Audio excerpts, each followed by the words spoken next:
Hello, welcome to or back to my channel. My name is Stevie, this is Stevie Reads, and in this video we are going to attempt to find a new favorite author. I did a video very recently on my channel, but it was talking about my all-time favorite authors based on the Lala scale where I've read 3 or more 5 stars from them. So that video was so fun to film, just getting to talk about all my faves. But when I made that list, I also made a list of almost favorite authors, and it was a list of authors who have 2 5 stars from me. There was 10 names on that list. 3 of them I own another book from them that I need to read. So all's that to say, if I get a 5-star read in this video, I also get a new favorite author. So who are we reading from? We are going to start off with Kiersten White. I read this trilogy, I don't know what it's called, maybe just the And I Darken trilogy, years and years and years and years and years ago, probably like 5 years ago. It was when I was getting back into reading and reading a lot of young adult, and the first one in the series was a 4, but I remember loving the second and the third book. Both of these were 5 stars, and it just made me so interested in this author. So when her newest series came out, the Camelot Rising series, I picked up the first 2, and I don't know if this is a duology or if a third book has come out or not, but either way, they're both unread, so I need to pick them up. And in this video, we're just gonna read the first one, The Guinevere Deception. Sorry for the glare from my window, and I don't even know the freaking synopsis of this book, but I know it's a retelling of like the Arthurian legend, and I love the little quote right on the back. There was nothing in the world as magical and terrifying as a girl. It's been so many years since I picked up this author. I think it's about time. And then the next author is Holly Black,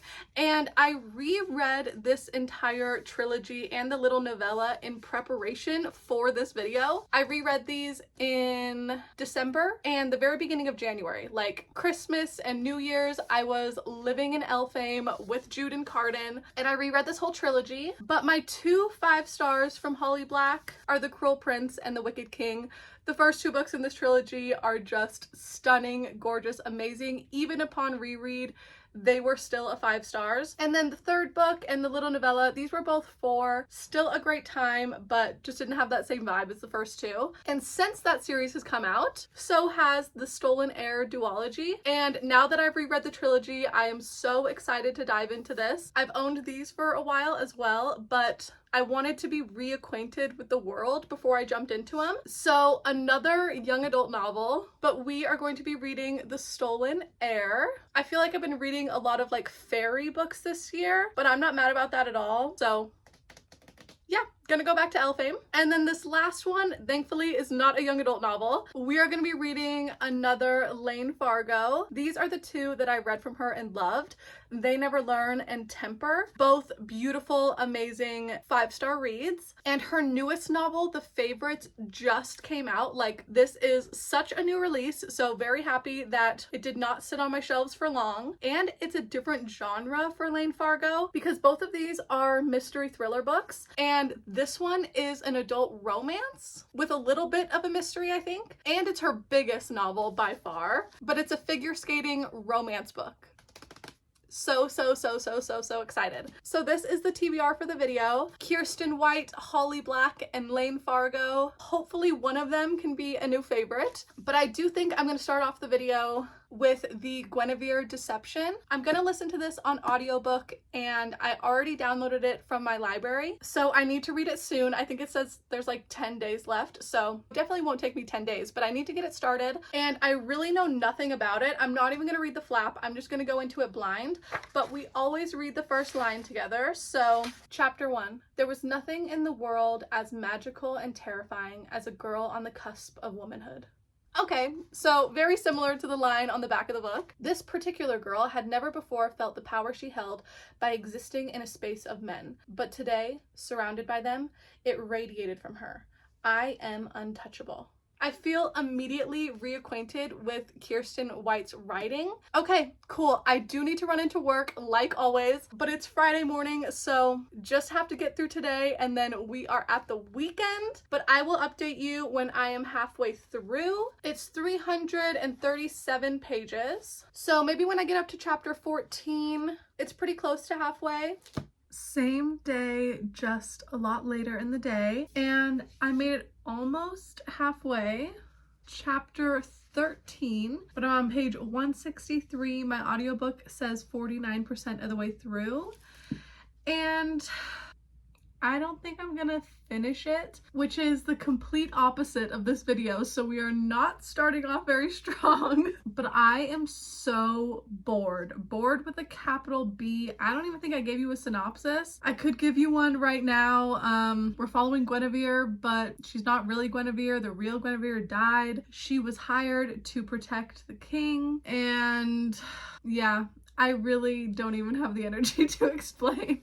And there's no need to, because I'm not going to finish it. Like, I'm totally okay living the rest of my life not knowing the end of this story. Just one of those books that I feel like if I pushed through, it would be a 2-star, maybe a 3. But yeah, I don't care at all about anybody in the story. I don't have favorites. I don't have people that I hate. Like, literally, I'm just listening to the audiobook. No emotion. Don't care at all. So yeah. First book of the video, DNFing this. This is the one I probably had the least amount of hope in though, just because it's the oldest one on my shelves. And if I picked this up when I hauled it in 2021, when I marked it as I'm reading it on Goodreads, I saw that I hauled it in 2021. But I think 4 years ago, I probably would have enjoyed it more. So yeah, maybe I didn't give it its best chance, but current me and my reading taste, I'm not really meshing with it. And the next book is also a young adult fantasy, so I am really hoping that I have a better time with The Stolen Heir. This one I'm gonna read physically. I want to annotate it because I just annotated that series. So I set up my annotation key, but I haven't read the first line, so let's see. Immediately there's a poem, but I'm just gonna skip that and go to the prologue. A passerby discovered a toddler sitting on the chilly concrete of an alley, playing with the wrapper of a cat food container. Okay, so we're starting the story when he is a toddler, which is how we know him in the Cruel Prince series, so that makes sense. But I do want to read the flap really quick because I'm curious of the story, so one sec. Okay, so 8 years have passed since the Battle of the Serpent, which happens in Queen of Nothing, and we have 2 main characters, Oak, who we already know, and since I just reread that series, I remember that at one point Oak was once promised to marriage to the other main character in the story, whose name is Surin. She was like the child queen of the Court of Teeth, and in that book they were wanting to like unite the two. Okay, cool. That was a little bit of a refresher, and good to know that Oak is not the only main character. This one is 352 and chapter 10 is close to halfway, page 172. Damn, these chapters are pretty big then. But A Holly Black is always such a quick read. I just want more drama and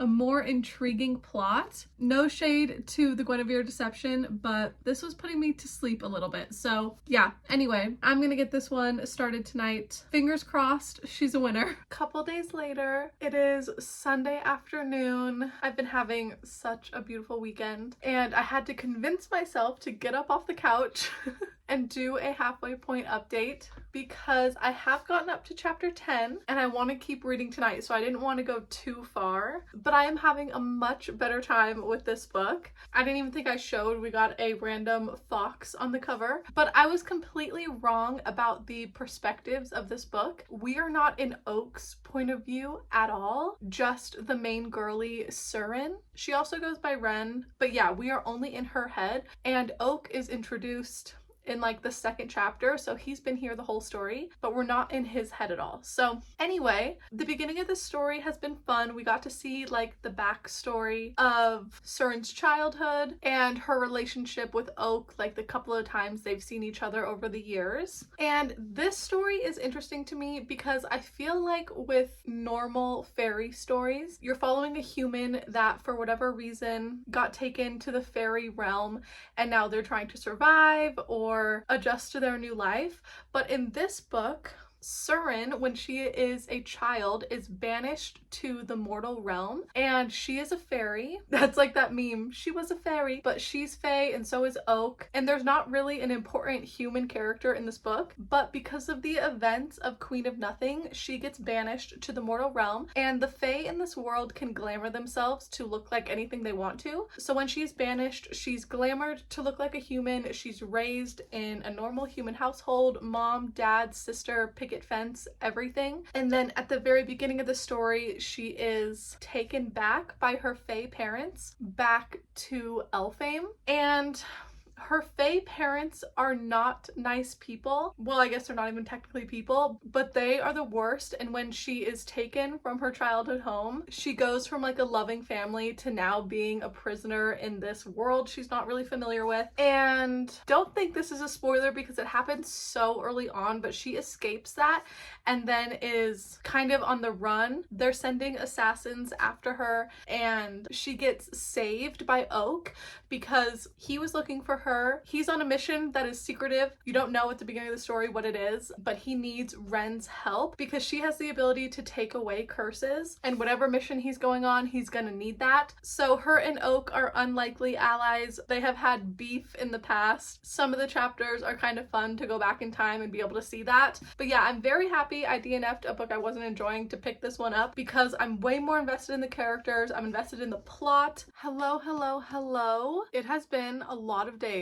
I think my last update was on Sunday, but it is Wednesday morning right now, and I finished The Stolen Heir last night, and I've had a whole night to sit on my rating, and I've landed on a 4-star. I knew that I would really like the world, but these characters were also so fun to follow. The plot was always interesting. It was a classic like quest journey for most of the book, but the ending was a huge cliffhanger, and since it's a duology, I know that it's all gonna wrap up in the next book. So I really want to read the second one soon, The Prisoner's Throne. I don't know when I can read it in a video, so maybe I have to do another like series knockout. But there was a point in the book around like the 150 page mark that I was getting a little bit bored, so I knocked a star, but I think the second book might be a 5. So I have not given up my faith in Holly Black becoming a new favorite author. I just really need to read The Prisoner's Throne, and definitely soon, while I have all of this information in my head still, because I don't want to have to reread this in like 2 years to finish out the series. But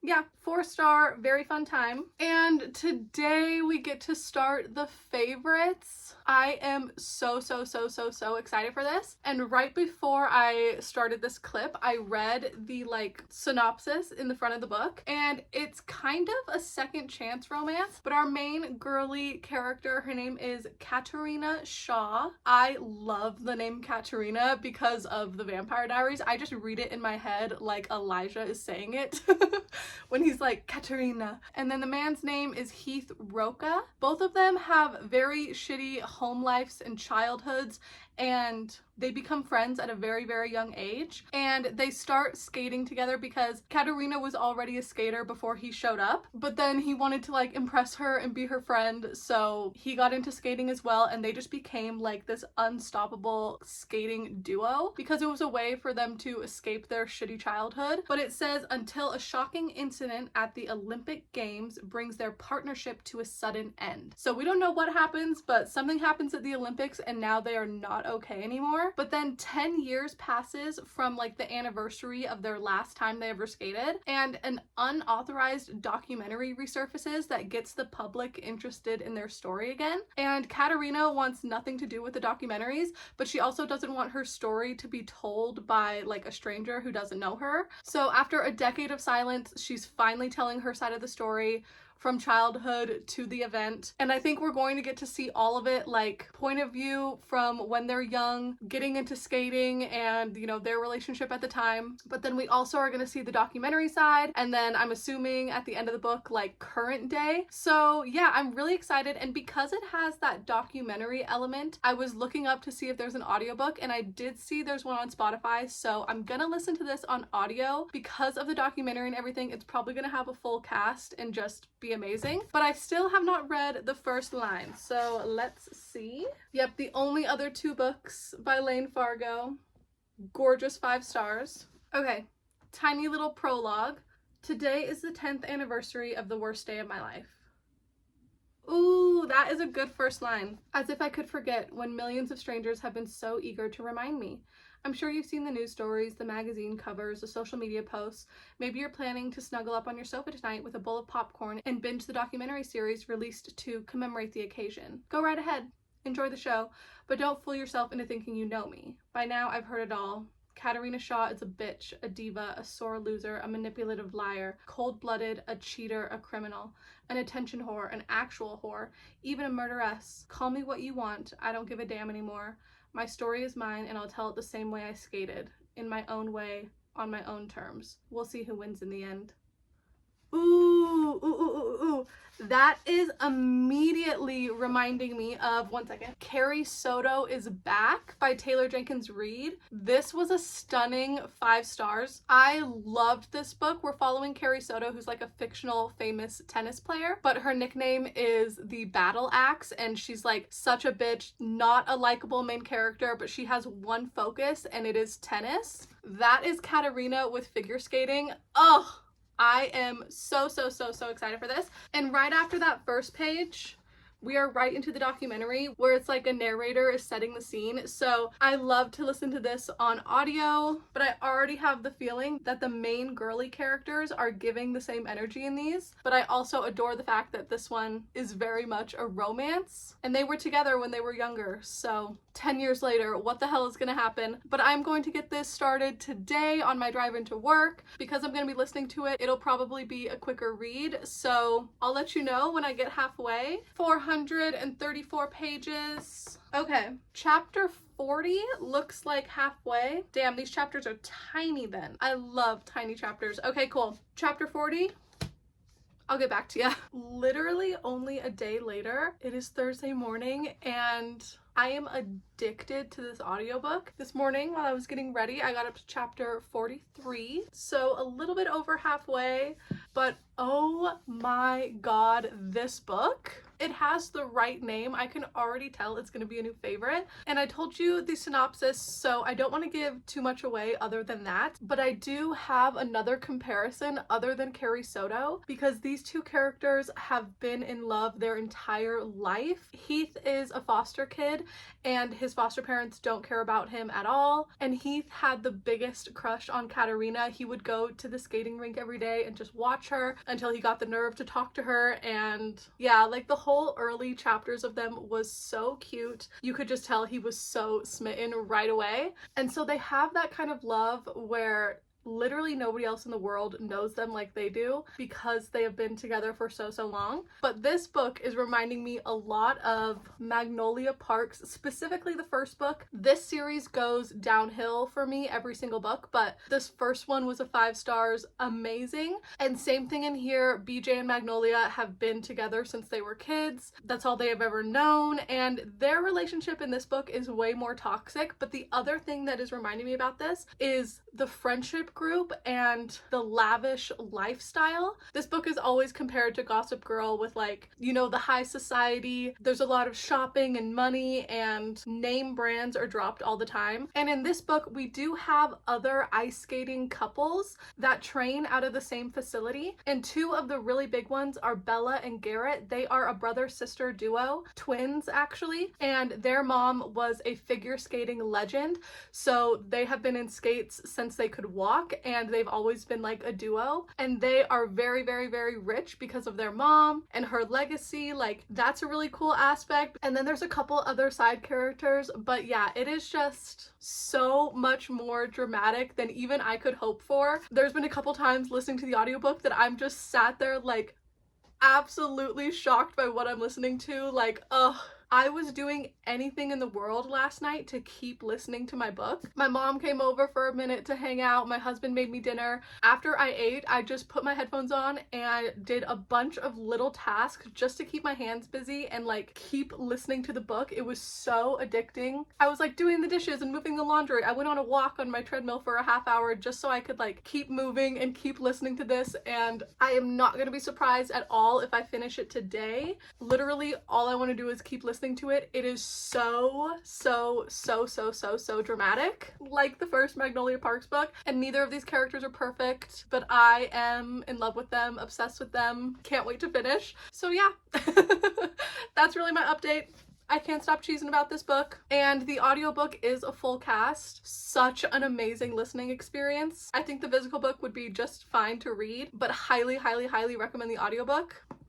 I'm so obsessed. Only a day later, and we have come full circle because once again, it is Friday morning. So close to the weekend and so happy about it. But I finished The Favorites last night, and the name is very apt because it is a new 5-star favorite. I'm so happy we had at least one in this video. Ended with a bang, and Lane Fargo is officially a brand new favorite author. But oh my god, I need this to be a rom-com. I don't even know if it can be categorized as that though. It might be like a romantic suspense because there is a romance in here, but it's not a very romantic book, if that makes any sense. And I know absolutely nothing about figure skating or sports in general, but I was invested in the competition, and these characters made a lot of mistakes. They were very human and not the most likable, so it's hard when you're reading romance and you don't love the main two people, because normally that's the whole point, is you want them to get together. In here, half the time I was rooting for them, half the time I hated them. The romance wasn't the whole point of the story, but it did create a lot of the tension and the stakes. But in the end, it's not even really the whole point. But it was beautifully written and impossible to put down. I cannot believe that I read this in 2 days. I would love to see it in a movie one day. It was so dramatic and it was so easy to picture it like on the big screen. I would just be in the theater gasping, clutching my pearls, but also just like grinning and eating my popcorn. Like, it would be such a good dramatic movie. And yeah, really loved it. And I do stand by the Carrie Soto and Magnolia Parks comparison, but also the audiobook was so amazing, full cast, and that's the reason I couldn't stop reading it yesterday, because I literally just couldn't pause the audiobook. I just wanted to keep listening. Very much like Daisy Jones and the Six. And this entire book is told in a documentary format, so we only got that half the time. But these are my 2 favorite Taylor Jenkins Reid books, my only 5 stars from her. So I just love that The Favorites was like a beautiful combination of 3 favorite books of mine. Anyway, so happy to end on an amazing book, and also just very happy I read 3 books off of my shelf this week. Sadly, the Guinevere Deception is gonna go back in the unhaul pile. Had to grab her out of there to end this video, but I'm not too surprised. I owned this for such a long time and I should have picked it up earlier. And then The Stolen Heir was just such a fun time. I really can't wait to finish this duology. So I'm trying to figure out when I want to do the next series knockout, but The Prisoner's Throne will be in that video. And then The Entire Point, I found a new favorite author. I had the most faith in Lane Fargo. She just always has such good ideas for her books. They are always unique, and this was just so addicting and fun. But anyway, if you made it all the way to the end, thank you so much for watching. All of my socials are linked down below like always, and I'll see you for the next one very soon. Bye!